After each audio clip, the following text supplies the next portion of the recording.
Hey, welcome back to Atreyu News. President Trump's February economy. We all knew it was booming, especially with the stock market at record high and small business growing exponentially. From Adam D. Brown, Trump's February economy. Projected job creation 190,000 plus jobs. Actual 298 plus thousand jobs. Can you imagine? I don't think that's ever been done in the history of the world. Like roughly 300,000 jobs come back to America in the first month of President Trump's reign. And how exciting is this? If this is what it's like for the next 8 years, then I am very excited for the future. There is a bright light that we can all now see, and we're all running towards it, screaming Trump, Trump, Trump. Unemployment claims lowest in 44 years. Man, that's awesome.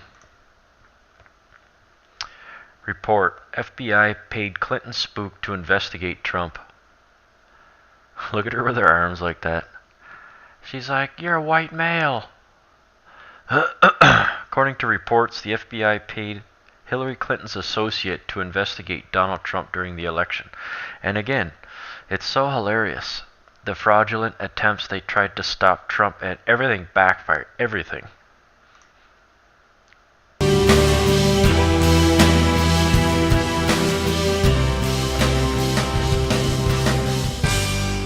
Good morning. I'm still reporting on FBI collusion with the Clinton campaign.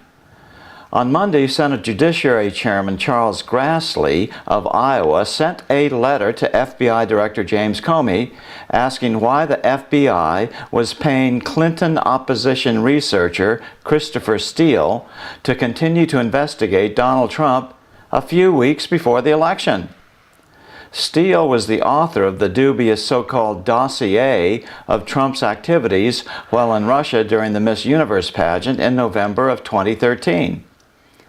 According to Senator Grassley's letter, the idea that the FBI would pay Mr. Steele to investigate the Republican nominee for president in the run-up to the election raises further questions about the FBI's independence from politics, as well as the Obama administration's use of law enforcement and intelligence agencies for political ends.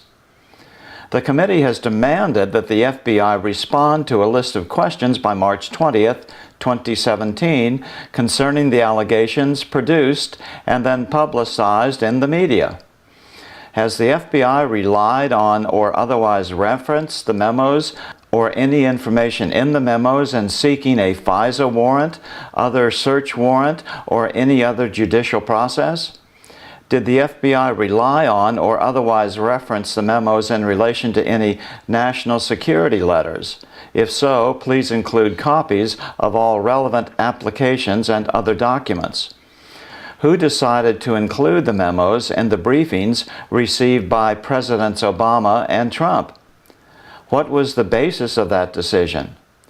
In other words, the reason Trump knows some of this was going on is because he received that material in one of his first presidential briefings. Given the inflammatory nature of the allegations in Mr. Steele's dossier, if the FBI is undertaking or has undertaken any investigation of the claims, will you please inform the committee at the conclusion of any such investigations as to what information the investigations discovered and what conclusions the FBI reached? Simply put, when allegations like these are put into the public domain prior to any FBI assessment of their reliability, then if subsequent FBI investigation of the allegations finds them false, unsupported, or unreliable, the FBI should make those rebuttals public. I'm still reporting from Washington. Good day.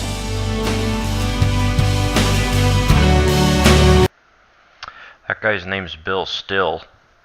I followed him during the election. He used to do like a daily thing with charts about how Trump was really doing in the polls, the actual polls. So we and myself and, people that knew the difference knew that Trump was ahead in the polls, and that's what that guy was covering during the election. Anyways, Bill Still, great channel on YouTube. CNN just did the unthinkable. Melania's approval ratings are in, and CNN is actually reporting on her in a favorable light. From CNN, Washington CNN, the more Americans learn about First Lady Melania Trump, the more they like her. And honestly, what's there not to like? She invokes God, brings in the Lord's Prayer at the last speech, speaks from the heart, loves her husbands, loves her kids, loves her family, and loves the country. Like, what is not to like about this woman? Her favorability rating is up 16 points since her husband was sworn in as president, according to CNN ORC poll released Wednesday on CNN's Coverline newsletter. So if she's up 16 points here, you can almost guarantee it's probably closer to 30 or 40 points. But 52% of Americans have a favorable opinion of Melania Trump, an increase from 36% pre-inauguration.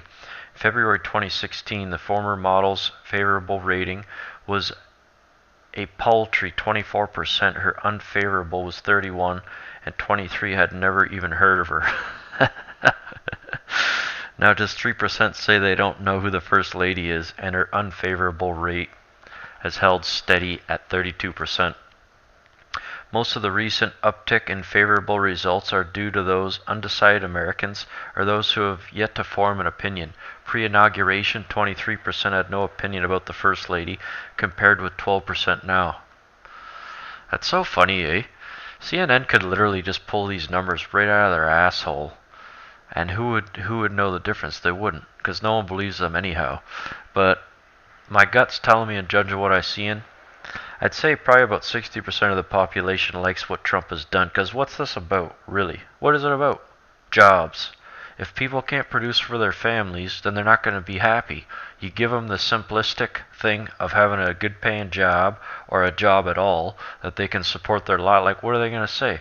People that are, of good-minded, God-loving people, we're good people, we're noble people, and we're easy to please, comparatively speaking.